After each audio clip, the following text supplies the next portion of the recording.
Hello, everyone. Thank you for letting me share some of your day.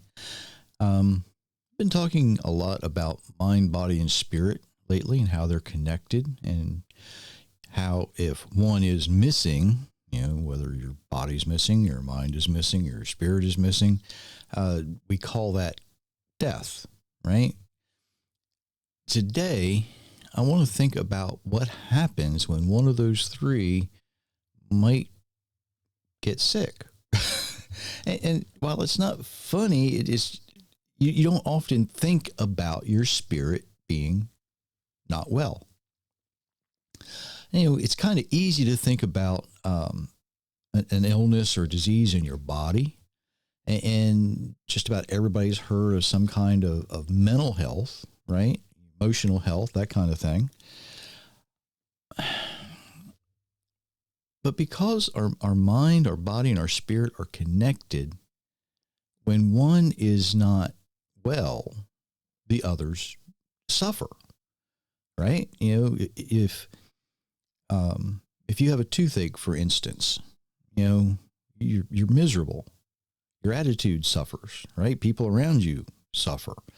A few weeks ago, I injured a shoulder, and Myra finally said, "Look, you're going to see somebody to get that fixed." So, I knew it was hurting. I knew I was not happy, but it's okay.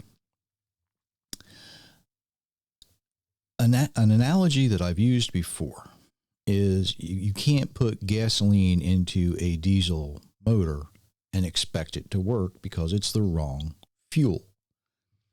You can't eat a diet of candy, for instance, and expect to keep your body healthy, right? If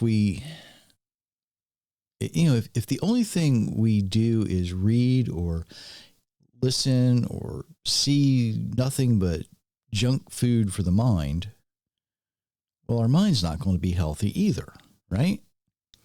If we spend hours scrolling through mindless Facebook or TikTok or YouTube videos that have no substance whatsoever, it's basically junk food for the mind. And like a piece of candy every once in a while, every so often, small amounts every now and again won't be harmful because we know what it is. But a steady diet it's just going to cause us to be unhealthy. Let's just face it. And it doesn't matter if you scroll for endless hours or spend countless hours, if you have a news channel on in the background and all they report is this heavily edited propaganda from either side, either direction, whether it's a political leader or political channel or a religious channel, it doesn't matter. It doesn't matter. Too much of that is harmful. We need to feed our mind a healthy diet, a diet that is rich in useful, notice I emphasize the word useful, information. And hopefully that information will cause us to think clearly about something without the need for someone telling you what to think or how to think about it. I'm perfectly capable of making up my mind which artist I might want to listen to. If somebody's singing a song, I'm perfectly capable of making up my mind which paintings I find, how do I want to say this, better than others. Okay. I know what I like. It's that simple. I think we all do. But how do we feed spirit?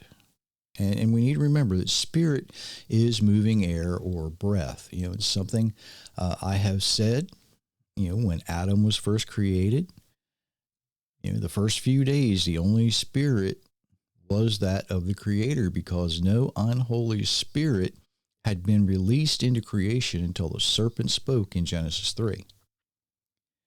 So it was kind of easy for Adam the first few days not to worry or wonder about it too much, and we just don't have that luxury today.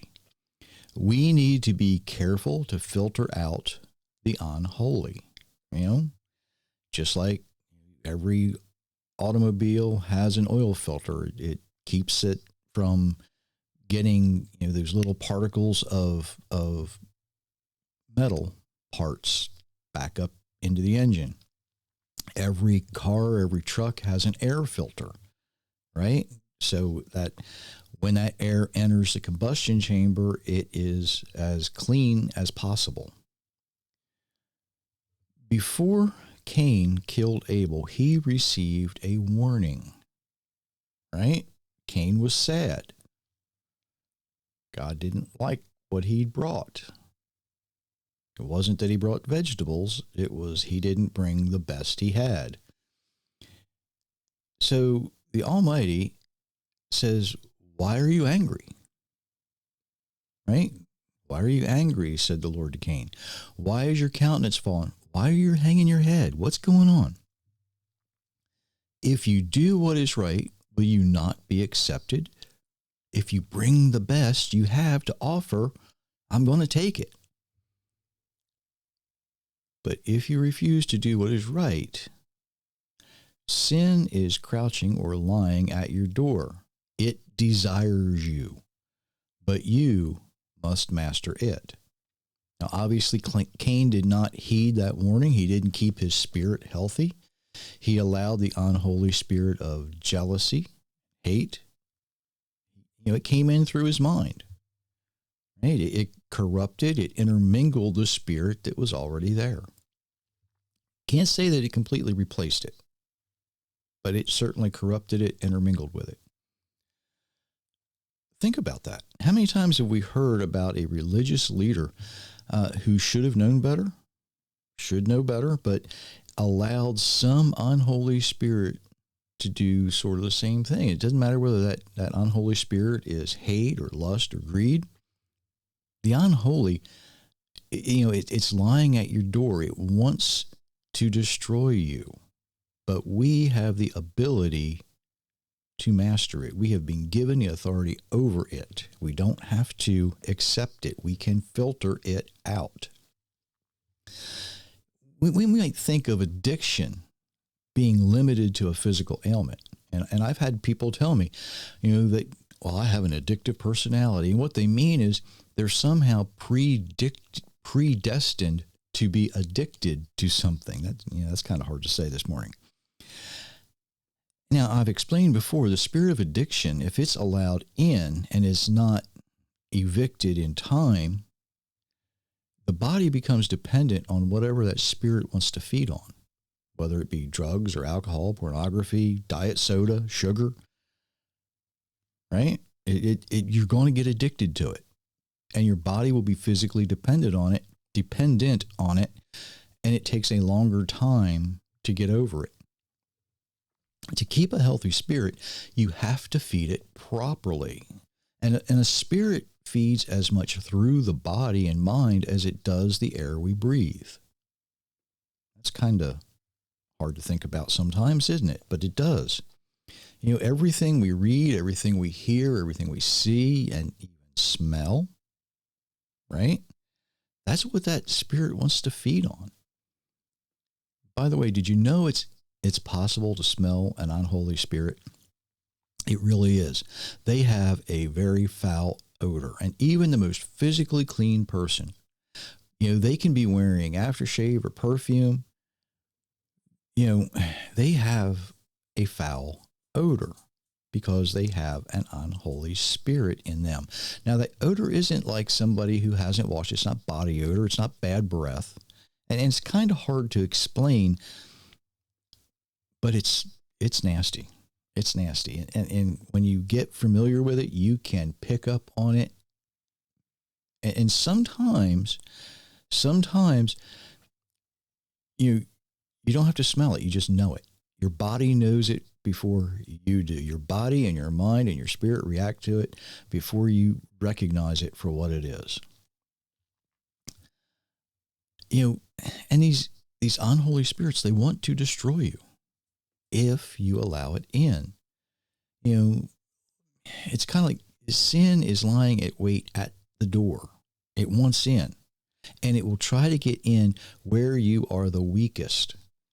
The good news is that you have the ability to control it. You have the ability to keep it out. You have the ability, if you do let it in, to evict it, but you have to want to. I'm reminded, when I was putting my notes together, there's a story of the righteous man, and he's surrounded by demons.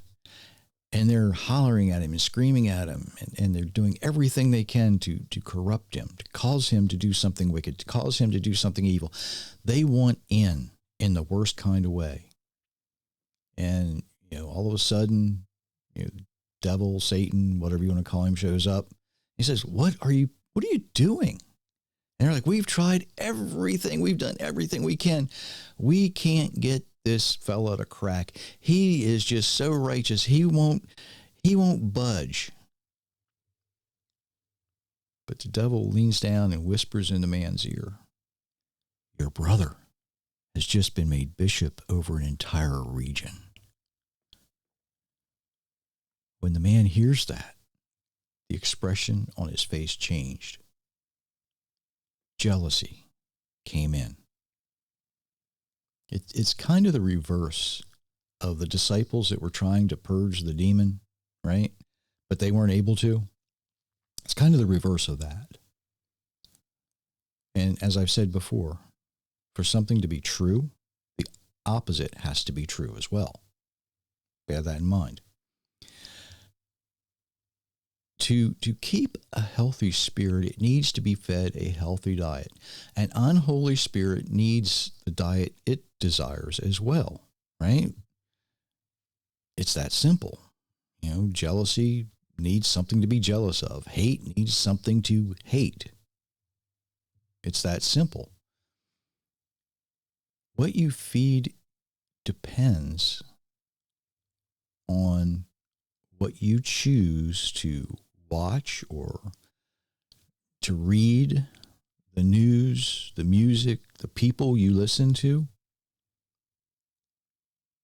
You want to filter out the unholy, and you want to keep your spirit holy. And I'm not saying that you have to go around, dressed in a suit and tie and being all something you're not. I know a lot of people who don't, I don't know, I'm going to use this phrase, dress the part, right? Who are, some of them, probably more righteous than I am. And I know a lot of people who dress very well. I know a lot of pastors who are lacking in a lot of ways. What we feed our spirit depends on how healthy our spirit is. And I was trying to find a way to make a little lighter side of this and say, you got to read the label. Like, when you go to the store and you read the label to see what's in your food, you kind of got to read the label to feed your spirit properly too. I just couldn't really find a good way to make that fit. But we need to be very, very careful what we feed our spirit, because we need to keep it healthy. Mind, body, and spirit are all connected. They are all connected, and how you take care of them depends on how well they are. Now, I do go into some detail on this in the books, available at authorjerrymitchell.com, by the way, if you hopefully are interested. But, here's the big but. Be mindful. A lot of people are concerned about what they eat today. A lot of people are concerned about the water they drink. They buy water filters, they buy organic food, but they listen or read or watch all kinds of unhealthy things. So be careful. Be careful. Something to think about until next time.